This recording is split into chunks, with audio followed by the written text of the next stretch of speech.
News 360 में बढ़ते अगली खबर की तरफ। अब खबर मुख्यमंत्री योगी आदित्यनाथ के प्रतापगढ़ दौरे से जुड़ी हुई है, जहां प्रतापगढ़ की जनता को 384 करोड़ रुपए की 111 परियोजनाओं का तोहफा देते हुए सीएम योगी ने सपा और कांग्रेस पर जमकर प्रहार किया। देखिए रिपोर्ट। आपने देखा होगा पिछले कुछ दिनों से इनके द्वारा भारत की सनातन आस्था पर प्रहार करने की कितनी शरारतें हो रही हैं, किस प्रकार की बयानबाजी की जा रही है। याद करिए, जो कांग्रेस कहती थी कि राम हुए ही नहीं, जो कांग्रेस कहती थी कि कृष्ण हुए ही नहीं, अयोध्या में जो कांग्रेस, जो समाजवादी पार्टी बाबरी ढांचे का समर्थन करके उसके लिए घड़ियाली आंसू बहा रही थी, आज वही कांग्रेस और समाजवादी पार्टी गिरगिट की तरह कैसे रंग बदली है, अब आप देख रहे होंगे। अब कह रहे हैं अयोध्या में आस्था के साथ खिलवाड़ हो रहा है। पुराने विवादों की धूल भले ही वक्त के साथ बैठ जाती हो, लेकिन सियासत में कोई भी मुद्दा कभी पूरी तरह पुराना नहीं होता।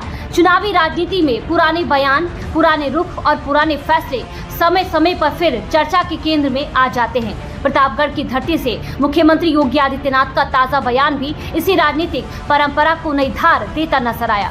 दरअसल सनातन आस्था पर कांग्रेस और समाजवादी पार्टी के पुराने रुख को याद दिलाने के साथ साथ मुख्यमंत्री योगी आदित्यनाथ ने तुष्टीकरण की सियासत पर भी विपक्ष पर जमकर हमला बोला। कांग्रेस को बोलने का कोई अधिकार नहीं। जो कांग्रेस राम के अस्तित्व को नकारती थी, जो समाजवादी पार्टी राम भक्तों पर गोली चलाती थी, वे आस्था की कौन सी बात कर रहे हैं। जो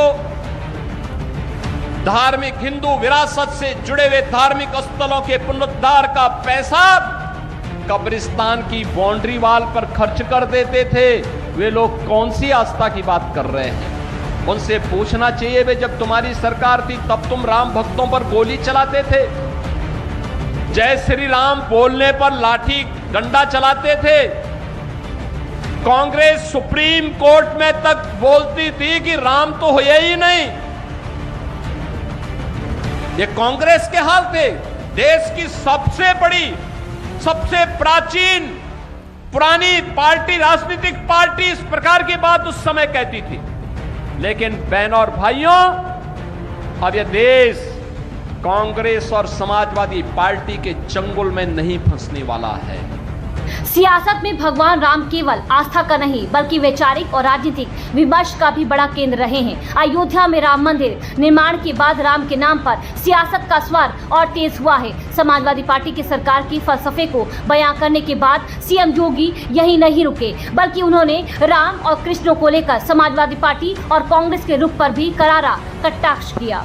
जहां पर कन्वेंशन सेंटर बनाया जा सकता था, जहां पर किसी राजेंद्र मौर्य जैसे किसी गरीब व्यापारी के लिए दुकानें और व्यापारिक प्रतिष्ठान बनाए जा सकते थे, जहां से वह अपनी प्रतिभा और अपनी कारीगरी का परिचय देकर के दुनिया को देता, इन्होंने वक्फ के नाम पर उस लैंड को कब्जा करवा करके बेच करके, और कुछ चुनिंदे लोगों ने वक्फ के नाम पर उस लैंड का वारा न्यारा किया है। एक भी बार कांग्रेस और समाजवादी पार्टी बोली नहीं, एक भी बार बोली नहीं।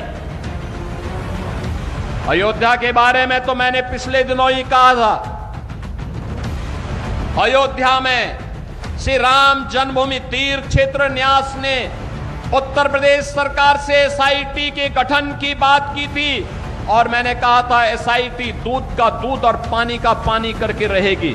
और बहनों और भाइयों, अयोध्या में एसआईटी ने जो जांच की, प्रारंभिक रिपोर्ट के आधार पर ट्रस्ट ने कार्रवाई करते हुए एफआईआर दर्ज कराई। एफआईआर के आधार पर जिनके खिलाफ साक्ष्य थे उसके आधार पर कार्रवाई भी हुई। लेकिन मैं कहता हूं, वक्फ के नाम पर समाजवादी पार्टी और कांग्रेस के लोगों के मुंह में फेविकोल क्यों लग जाता है? क्यों इनका मुंह बंद हो जाता है? कैसे लोग हिंदुओं के धार्मिक स्थलों पर हिंदुओं के द्वारा दिए गए पैसे का दुरुपयोग कब्रिस्तान की बाउंड्री के नाम पर करते थे। जब इनके द्वारा भगवान राम और भगवान कृष्ण को काल्पनिक कहा जा रहा था, तब क्या हिंदुओं की आस्था आहत नहीं हो रही थी? मैं पूछना चाहता हूं समाजवादी पार्टी और कांग्रेस से, जब ये कावड़ यात्रा को प्रतिबंधित करते थे, क्या तब हिंदुओं की आस्था आहत नहीं हो रही थी? लोकतंत्र की नदी में सियासत के दो किनारे होते हैं और दोनों ही किनारों का नजारा अपनी अपनी विधा, सुविधा और दुविधा से हर राजनीतिक दल को देखते हैं। देश के सबसे बड़े सूबे में शुमार यूपी चुनाव की दहलीज पर खड़ा है और मुख्यमंत्री योगी आदित्यनाथ विपक्ष के सारे हथकंडों और बयानबाजी को राजनीतिक स्टंट करार देते रहे हैं। बहनों और भाइयों, आपने कांग्रेस, समाजवादी पार्टी, बहुजन समाज पार्टी और इन तमाम अन्य दलों के दल को देखा है। प्रदेश के नौजवानों के सामने, प्रदेश के नागरिकों के सामने जिन्होंने पहचान का संकट खड़ा किया था, वे लोग फिर से चुनाव नजदीक आते हुए देख करके फिर से उनके सिर उठते हुए दिखाई दे रहे हैं। वे साजिशें कर रहे हैं।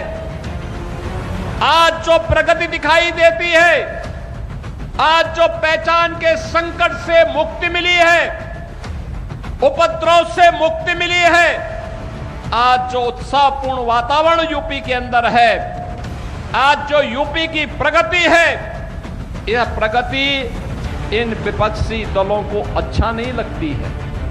राम मंदिर और सनातन आस्था पर विपक्ष को कटघरे में खड़ा करने के साथ सीएम योगी यही नहीं रुके, बल्कि प्रतापगढ़ के विकास के लिए करोड़ों की परियोजनाओं की सौगात भी दी और साथ ही बीपीएससी परीक्षा में प्रदेश का मान बढ़ाने वाली बेटी को सम्मानित भी किया।